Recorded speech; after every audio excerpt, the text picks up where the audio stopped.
आप लोग सब साइंस बैकग्राउंड या कॉमर्स बैकग्राउंड से? मिक्स है, ओके। सो मैं अभी सीए बना 1 वीक पहले, तो उस पर ही मैंने पोएम लिखा है। Thank you. तो अगर आपने लाइफ में फेलियर्स कभी महसूस किया है, या फिर रात को कभी रोए हो किसी बात को लेकर और घर वालों से छुपाना है या वैसा, तो आप बहुत रिलेट कर पाओगे पोएम को। सो ये बेसिकली मेरी 6 मंथ की जर्नी है फ्रॉम फेलियर टू पास। और ये स्टार्ट ऐसे होता है कि जब 6 महीने पहले अटेम्प्ट लगा था, तो तब वो जो दिन रहता है, रिजल्ट आता है और आप फेल होते हो, तो वो दिन गुजरता ही नहीं है। मतलब बहुत आहिस्ता आहिस्ता वो दिन गुजरता है, तब आईने में आपको अपनी शक्ल तक नहीं देखनी रहती है। और फिर जैसे रात हो जाती है, मैं बिस्तर पे था, तो बिस्तर पे जो सपने देखे थे उन्होंने सबने दस्तकें दे दी, और मेरी नींद तो कहीं गुम सी ही गई थी। और जब अंधियारी रात हुई, मतलब आधी रात हुई, तो तब मैंने महसूस किया कि आंखों से मतलब काफ़ी आंसू बहते ही जा रहे, बहते ही जा रहे। और मैं बस अपने आंसू छुपाना चाहता था कि घर वालों को पता ना चले। तो उसके दो दो ट्रिक होती है किसी को ना पता चले। एक तो या तो बाथरूम में जाके रो लो, या तो कंबल में मुंह डाल के छुप छुप के रो लो। ये दो ट्रिक होती है। और तो उसका रीज़न है कि आपको फिर से वो सपनों के पीछे भागना है। बेसिकली मेरी सीए डिग्री, सो मैं किसी को दिखाना नहीं चाहता हाउ वीक आई एम।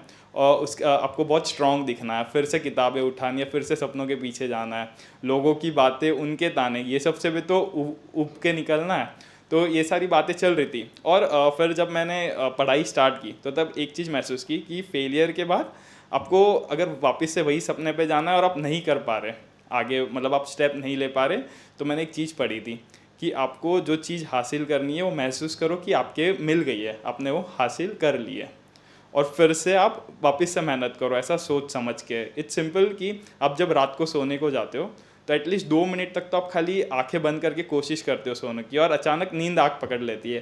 तो ये वैसा ही है, खाली आपको महसूस करना है जो भी चीज़ के पीछे जा रहे हो।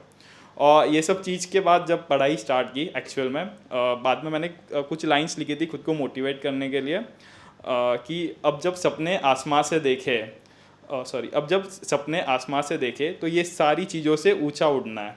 कि जो रास्ते हैं वो तो तूफान से भरे, बट ये सबसे भी मुझे अपना रास्ता ढूंढना है।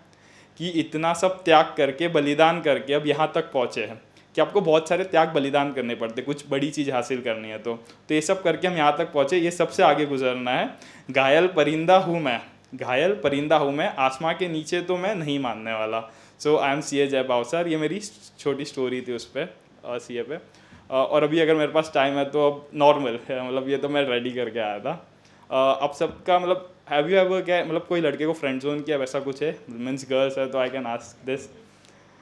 किया है, ओके। सो ये क्या हुआ था, एक मतलब अगर किया, मतलब सबको पता रहता है किसका क्या चल रहा है, अंदर ही अंदर पता रहता है, अब क्या बोलना ऊपर से। सो सो बेसिकली एक मैंने इंस्टा स्टोरी देखी थी, एक लड़की थी, इतना हम कांटेक्ट में नहीं है, बट उसने क्लोज फ्रेंड में डाला था कि वो लड़का और लड़की सामने किसी कपल को देख रहे थे, ऐसे स्टोरी डाली थी।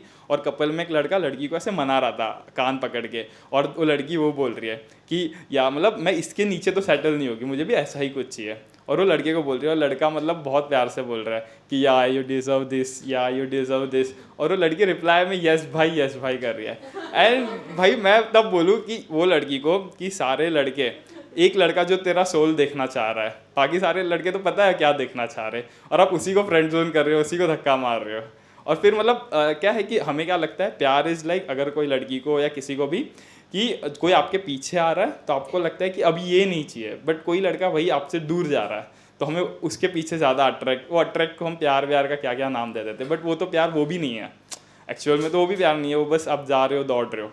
तो सिंपल तब मेरे को ये लिखा था मैंने कि तब कि जो वो लड़की कर रही है, कि अंत में ना वो लड़की को कुछ मिलने वाला है, खाली वो भाई भाई कर रही है। और वो लड़का भी एक दिन तो टूट ही जाएगा, जब वो लड़की कोई और मिल जाएगा। वो लड़का भी 4-5 साल से अपना कर रहा है, तो उसका भी कुछ नहीं होने वाला, और ना प्यार किसी के नसीब आने वाला।